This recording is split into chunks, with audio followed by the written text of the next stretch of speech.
Cordial saludo. Nuestra exposición va a ser sobre el tema de intercambiadores de calor. Vamos a ver básicamente la siguiente tabla de contenido. Primero una clasificación general. Luego miraremos los tipos de intercambiadores. Después el coeficiente de transferencia de calor total. Y para finalizar el factor de incrustación y mecanismo de ensuciamiento. Básicamente los intercambiadores de calor son aparatos que facilitan el intercambio de calor entre dos fluidos, y el fin último es que al encontrarse en temperaturas diferentes hay una estabilización de temperaturas, pero evitando que se mezclen entre sí. En la práctica, pues los intercambiadores son de uso común en una amplia variedad de aplicaciones. Tenemos desde los sistemas domésticos de calefacción y acondicionamiento del aire, que se pueden encontrar en cualquier establecimiento o recinto, hasta procesos químicos ya industriales y producción pues de energía en plantas ya de mucha mayor envergadura.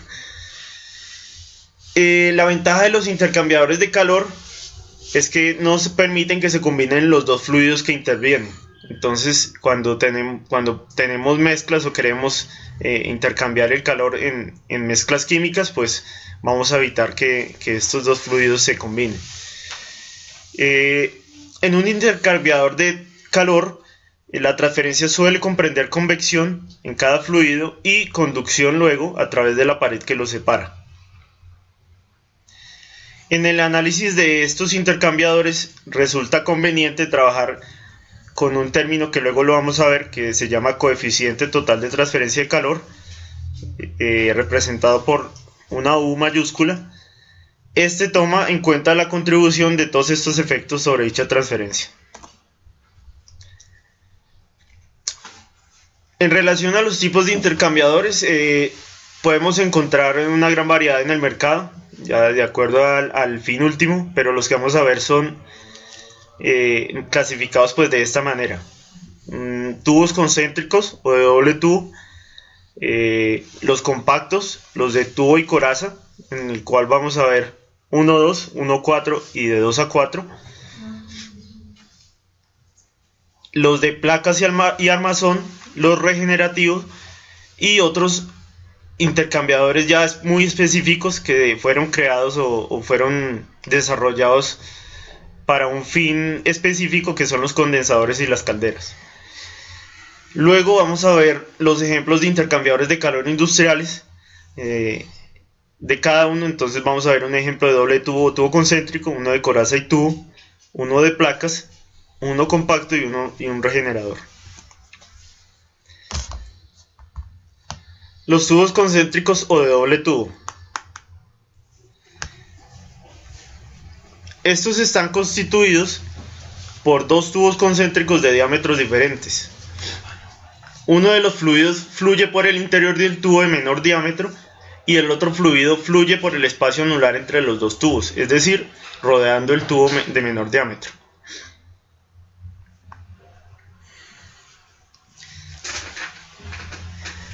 Hay dos posibles configuraciones en cuanto a la dirección de los fluidos. Básicamente a contracorriente y en paralelo. ¿Qué se quiere decir con esto?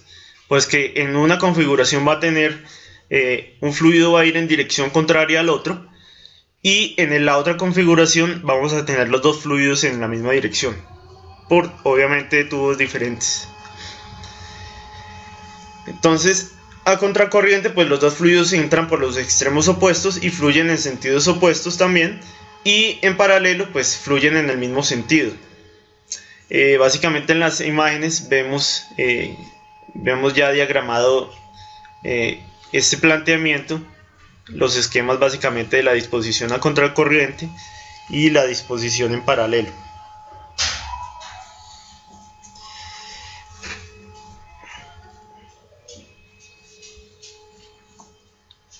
Acá podemos ver una animación. Tenemos tubos concéntricos o doble tubo. Entonces podemos ver que hay una entrada representada por el color azul del fluido en los tubos, y hay otra entrada también del fluido anular, representada por el color rojo, que básicamente es el que está circundante del tubo azul. Luego posteriormente hay una salida de los dos fluidos, cada uno representada por el fluido anular y el fluido de los dos tubos.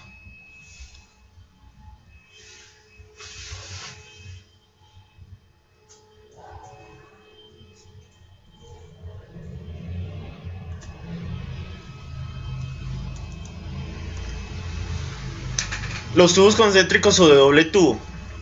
Se pueden utilizar tubos aleteados cuando el coeficiente de transferencia de calor de uno de los fluidos es mucho menor que el otro. Como resultado, el área exterior se amplía, siendo esta más grande que el área interior. Por lo tanto, vamos a tener mayor contacto y mayor transferencia de calor. En cambio, cuando la dirección del flujo de los fluidos es paralela al eje de los tubos, el tubo se representa o se construye con aletas longitudinales.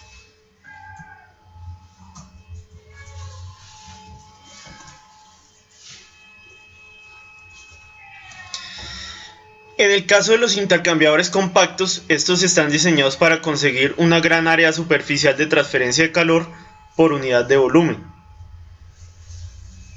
Los dos fluidos normalmente se mueven en direcciones ortogonales entre sí, y esta configuración recibe el nombre de flujo cruzado. Sí, básicamente también se puede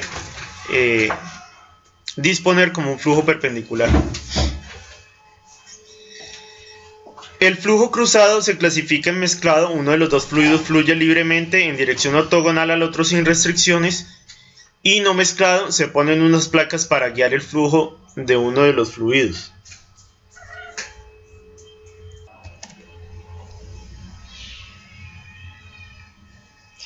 Esta clasificación también recibe el nombre de flujo no mezclado o mezclado, dependiendo de su configuración. Cuando se dice que el flujo es no mezclado, en virtud de que las aletas de placa fuerzan al fluido a moverse por un desplazamiento particular entre ellas e impiden su movimiento en la dirección transversal, es decir, paralelo a los tubos. Y se dice que el flujo es cruzado, que el flujo cruzado es mezclado, dado que el fluido ahora tiene libertad para moverse en la dirección transversal. Por ejemplo, cuando tenemos un radiador de automóvil, los dos fluidos son no mezclados. Y la presencia de la mezcla en el fluido pues puede tener un efecto significativo sobre las características de la transferencia de calor del intercambiador. En la animación pues podemos ver el esquema de este tipo de intercambiador, que es el compacto. Hay un fluido que ingresa por los tubos, y el otro fluido se distribuye rodeando los tubos por intermedio de las placas longitudinales.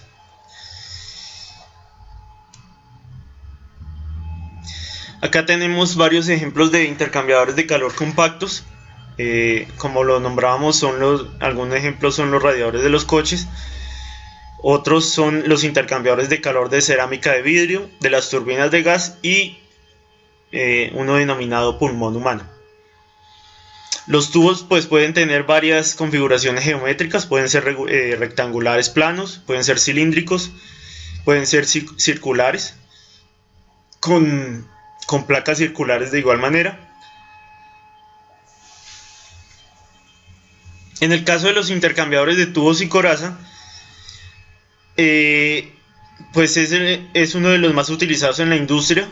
Está formado básicamente por una coraza y por multitud de tubos que las atraviesan, y se clasifican básicamente por el número de veces que pasa el fluido por la coraza y por el número de veces que pasa el fluido por los tubos. ¿Sí? Entonces acá es donde nombrábamos el 1-2, 2-4, 1-4. Los tubos que van por dentro de la coraza son colocados mediante una placa deflectora perforada. Estas placas están puestas para generar un flujo cruzado y para inducir una mezcla turbulenta en el fluido que va por la coraza. Entonces ahorita en el ejemplo lo vamos a ver mejor en la animación, pero básicamente es para que el fluido no tenga un desplazamiento longitudinal, sino que tenga una mayor área de superficie de contacto y por lo general y por consiguiente pues genere una mejor transferencia de calor.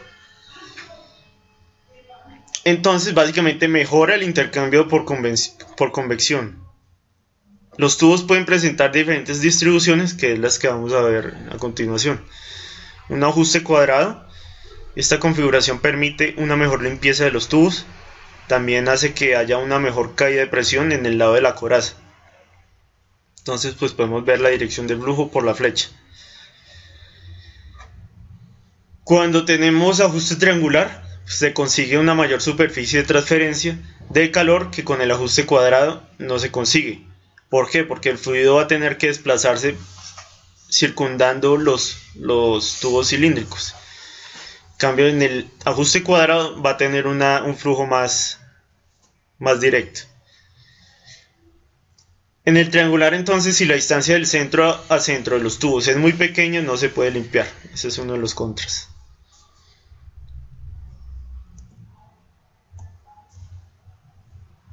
Entonces, básicamente, acá se puede representar que el flujo no va en una sola dirección, sino que tiene una especie de sube y baja, ayudado por las placas deflectoras, ya que pues esa es su función principal, que el fluido sube y baje.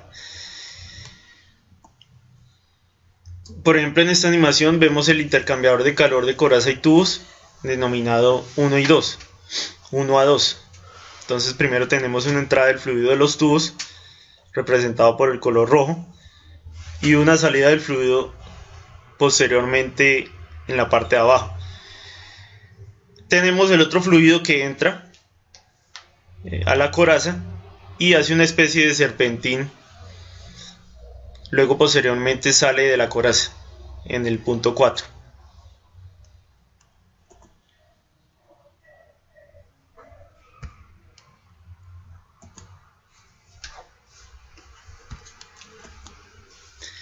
En el intercambiador de calor de coraza y tubos 1 y 4 también tenemos la entrada del fluido a los tubos. Entonces podemos evidenciar que se denomina 1 a 4 porque el fluido rojo está entrando y saliendo en total 4 veces. Finalmente pues sale en la parte posterior. Este mismo tiene la misma configuración de las placas deflectoras, lo que hace es que el fluido sube y baje. Y posteriormente hay una salida de fluido de la coraza en el punto 3 también.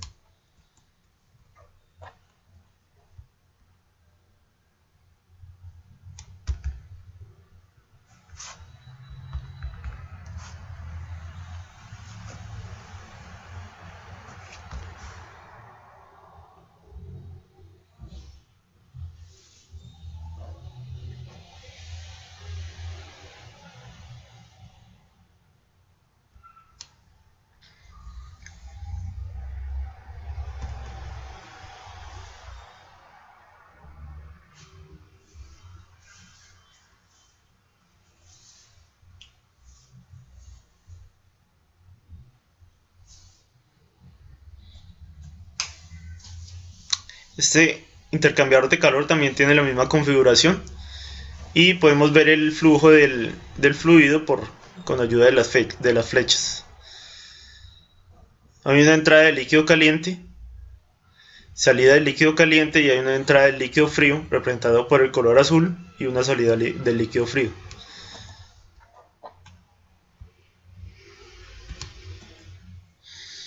Luego tenemos los intercambiadores de placas y armazón. Estos consisten básicamente en una sucesión de láminas, una seguida de la otra.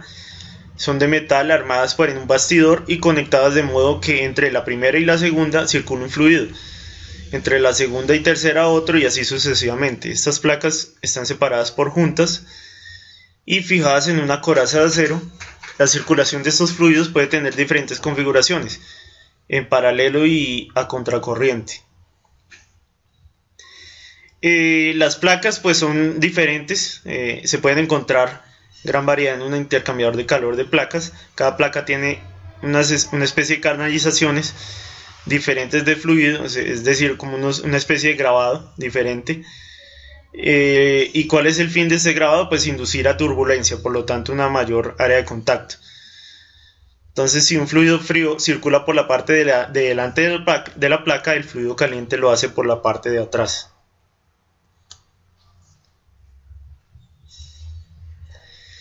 Acá podemos ver en el diagrama un ejemplo de intercambiador de placas. Entonces, podemos visualizar que los fluidos están dispuestos en intermedio el uno del otro. El fluido caliente va después un fluido frío y luego un fluido caliente y así sucesivamente. Tenemos pues placas bastidoras, un paquete de placas. Acá el gráfico, digamos, las ha separado para poder verlas mejor, pero estas están de manera juntas, dispuestas de manera pegadas una de la otra. Y pues de unas barras guía superior y guía inferior para darle soporte a todo el conjunto.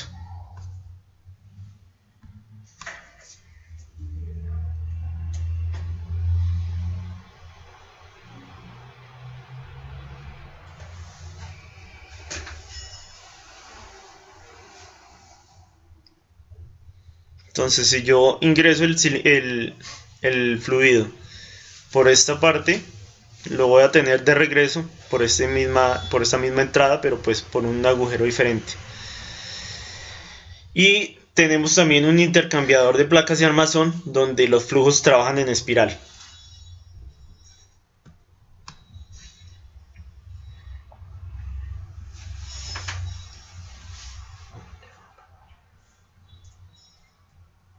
Entonces básicamente vamos a tener una superficie de contacto también casi total. En la parte de arriba podemos ver el intercambiador en espiral, ya digamos en la industria, como queda construido finalmente. Y igualmente tenemos un fluido 1 que es representado por el color rojo y un fluido 2 que sale representado por el color azul ya enfriado.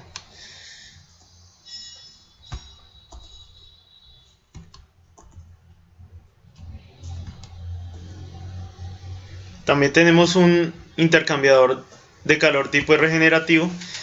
La transferencia de calor entre dos corrientes es transportada por el paso alternado de fluidos calientes y fríos a través de un lecho de sólidos, el cual tiene una apreciable capacidad de almacenamiento de calor. Entonces, básicamente, ¿cómo funciona? Pues proporciona calor a los sólidos que se calientan en forma gradual, pero antes de llegar al equilibrio los flujos son cambiados y entonces el fluido frío remueve el calor del lecho.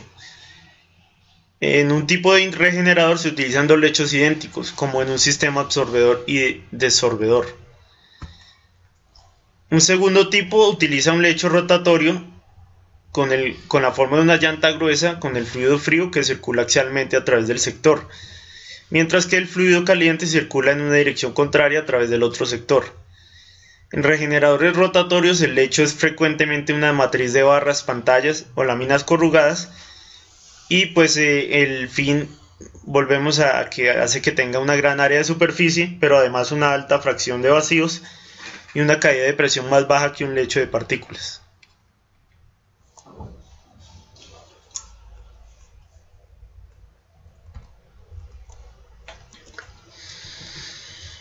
Y finalmente pues hay otros tipos de intercambiadores que no los vamos a nombrar totalmente, pero que han sido desarrollados para un fin único o un fin específico. Por ejemplo, tenemos los condensadores.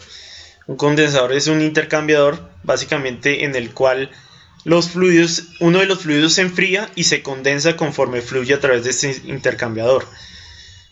El vapor entra por la parte de la coraza y sale por la parte inferior en forma ya de líquido. El líquido frío, que normalmente es agua, entra por la parte inferior, por dentro de los tubos y sale por la parte superior. A veces no se condensa todo el vapor y se ha de realizar una purga de aire. Hay otro tipo que son las calderas. La caldera es básicamente un intercambiador de calor en el cual uno de los fluidos absorbe calor y se vaporiza. Ejemplo es el tambor de una columna de destilación, donde se produce la evaporación de una parte del disolvente procedente de la columna de destilación que se encuentra en forma líquida. Esta evaporación es gracias al vapor de agua que circula por dentro de los tubos y que cede el calor de condensación al líquido. El líquido se evapora y el vapor de agua se condensa. El producto sale por la parte inferior del tambor y siempre queda una mezcla de líquido y vapor de agua que es devuelto a la columna de destilación para poder separar sus componentes. Entonces este también es usado básicamente en mezclas químicas o cuando se quiere separar componentes de un fluido en conjunto. Entonces acá podemos ver una animación de un condensador. Básicamente hay una entrada de agua por la parte inferior, una configuración 1-2. Luego sale el agua por la parte superior, el vapor entra en el punto 3 y a medida que va transportándose de arriba a abajo se va convirtiendo el vapor en líquido, en condensado, y finalmente sale por el punto 4 ya de manera condensada.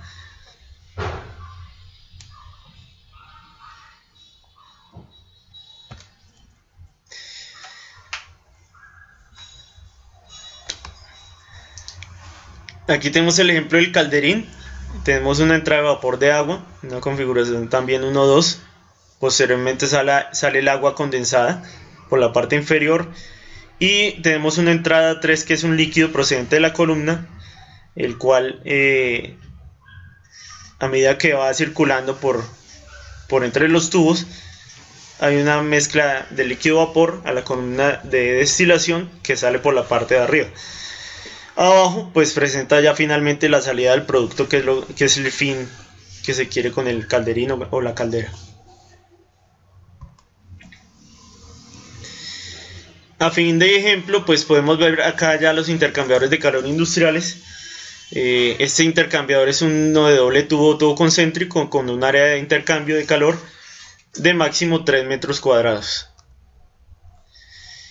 Este es el que más se ve en la industria. Es un intercambiador de calor de coraza y tubo, formado por varios tubos pequeños en donde entra el fluido caliente y por encima un tubo grande por donde entra el fluido frío.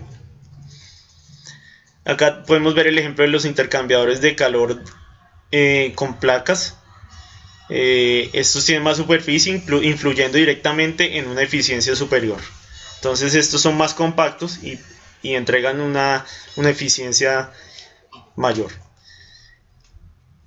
Hay otros tipos, que es el intercambiador de compacto, diseñado para ocupar el mínimo espacio posible. Estos también son de forma o con el fin de aprovechar mejor el espacio.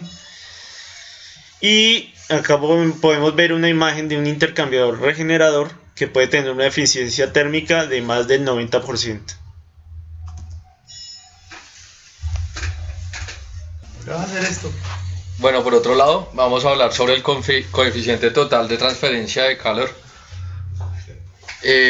Para estos, en un intercambiador de calor cuenta con dos fluidos que fluyen separados por una pared sólida. El primero, el calor se transfiere del fluido caliente hacia la pared por convección, después a través de la pared del tubo por conducción y por último de la pared hacia el fluido frío, nuevamente por convección.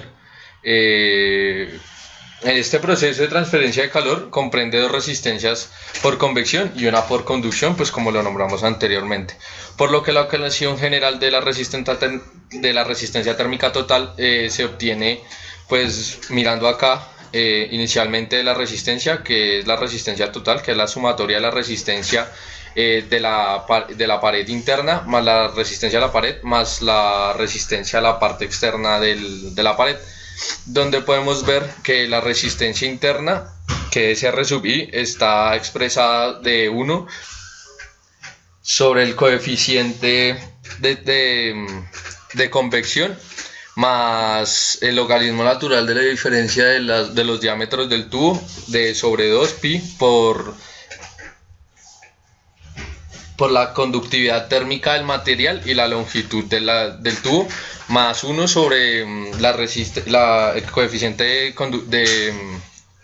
de convección de la pared externa del tubo por el área externa del tubo. El análisis de los intercambiadores de calor resulta conveniente, pues, para combinar todas las resistencias térmicas que se encuentran en la trayectoria del flujo de calor del fluido caliente hacia el frío en una sola resistencia R y expresar la relación de transferencia de calor entre los dos fluidos como lo vemos expresado en la ecuación,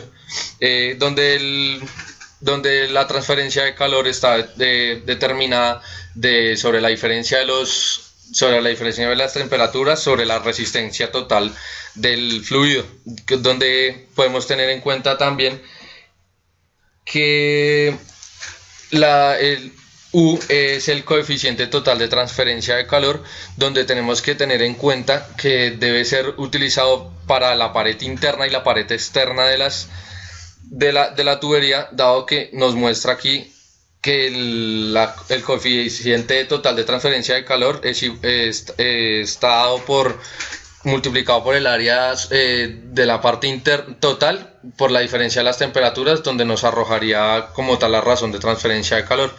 En este caso, las unidades de la transferencia de calor están dadas sobre watts sobre metro cuadrado por grado centígrado. Aquí podemos ver que el coeficiente de transferencia de calor total U del intercambiador de calor no tiene significado a menos de que se especifique el área sobre la cual se está basando, como lo podemos ver acá. En este caso nos permite ver que está especificando que es sobre el área interna de la tubería, y en este punto sobre el área externa de la tubería, donde están fluyendo el fluido caliente y el fluido frío.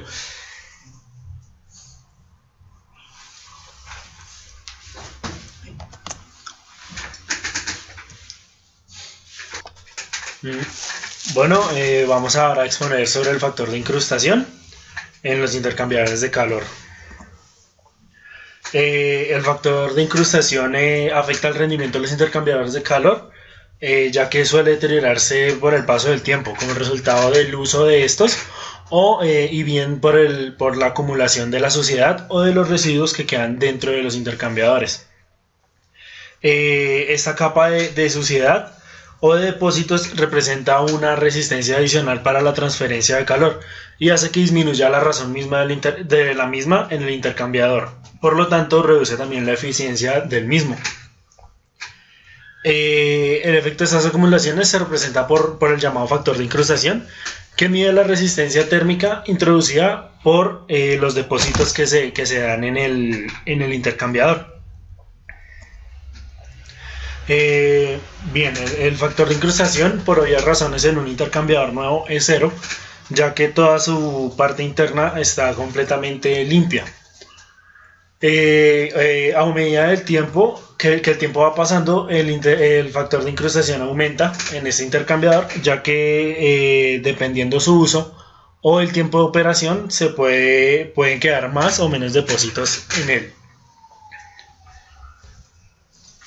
Bien, el factor de incrustación se tiene que tener en cuenta en cuanto al diseño de un intercambiador, ya que dependiendo del fluido que vaya pasando dentro de él, son diferentes valores que tiene el factor de incrustación. En la siguiente tabla podemos ver, por ejemplo, cómo se representan en algunos fluidos, como lo son el agua, ya sea por debajo de los 50 grados centígrados o por encima de los 50 grados. El combustóleo, el vapor de agua o diferentes refrigerantes, los cuales tienen un factor de incrustación mayor al del agua. También se pueden ver los vapores de alcohol y el aire, que tiene un factor de incrustación de 0.0004. Bueno, ahora vamos a hablar sobre los mecanismos de ensuciamiento. Los mecanismos de ensuciamiento, pues por los que se produce el ensuciamiento, varían con la aplicación que puedan tener como tal los intercambiadores. Uno de los principales pues es el ensuciamiento químico. Este ensuciamiento químico se puede ver las causas en es que se deposite una capa de ensuciamiento sobre la superficie interna o externa de los tubos. Un ejemplo común de este fenómeno es la exposición en una olla o caldera causados por el depósito de las sales de calcio en los elementos de calentamiento. Conforme a la solubilidad de las sales disminuye al aumentar la temperatura. Este tipo está fuera de control pues por el diseñador como tal de los intercambiadores de calor, pero puede ser minimizado controlando cuidadosamente la temperatura del tubo en contacto con el fluido. Cuando se presenta este tipo de ensuciamientos, normalmente es eliminado mediante tratamientos químicos o procesos mecánicos como cepillados de acero, taladros y otros tipos de procesos. Aquí en la imagen podemos ver pues básicamente cómo las sales se están como tal están obstruyendo el paso en la entrada y las salidas de los tubos de los intercambiadores.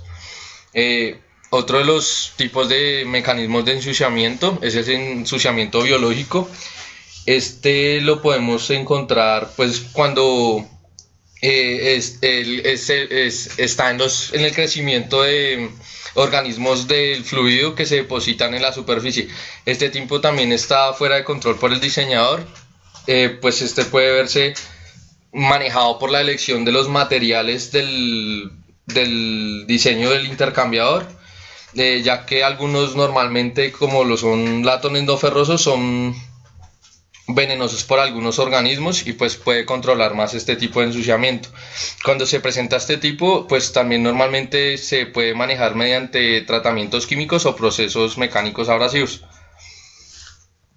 Otro de los tipos de ensuciamiento es el ensuciamiento por depósito. Este es en el que las partículas que puede contener el fluido se acumulan en la superficie cuando la velocidad del fluido cae debajo de cierto nivel crítico. Esta es una gran medida bajo control del diseñador, ya que la velocidad crítica de cualquier combinación fluido-partícula puede ser calculada para permitir un diseño en el cual la velocidad mínima sea siempre mayor a la que la crítica. Montar un intercambiador de calor verticalmente también puede minimizar los efectos, ya que la gravedad tiende a llevar las partículas fuera del intercambiador. Cuando pues se presentan este tipo de ensuciamientos, se pueden manejar normalmente eliminando mediante procesos de cepillado mecánico.